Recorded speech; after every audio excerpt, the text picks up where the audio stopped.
કે શું કીધું મેડમ, તમે બોલાવો ને અમે આવીએ એમ? ખુદની મરજીના માલિક છીએ, કોઈના બાપના ગુલામ નથી. પાવર હાલતો હોય ને ત્યાં કરાય, આ GJ3 વાળા સામે ન કરાય. કાયદેસર મમરા ભરી દે તમારા.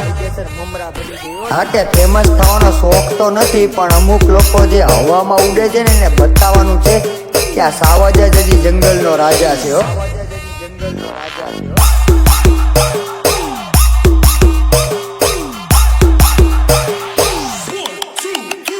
આ તો સંબંધ માટે શરમ ભરતો હતો, બાકી દુનિયા માટે ગઈકાલે પણ એકો હતો, આજે પણ એકો છું ને આવતીકાલે પણ હુકમનો એકો રહીશો. જલસા કરી લેવાના, બાકી આ જિંદગીનો ફટાકડો છે ને ગમે ત્યારે ફૂટી જશે હો. 17 જગ્યાએથી તો રિજેક્ટ થઈને આવ્યા હોય ને એવા લોકો પણ સ્ટેટસ મૂકે, શું કરું અલી, મને મારો એટીટ્યુડ નડે છે. ભાઈ પેલા અરીસામાં મોઢું જોઈ લે, પછી એને એટીટ્યુડની વાત કરજો.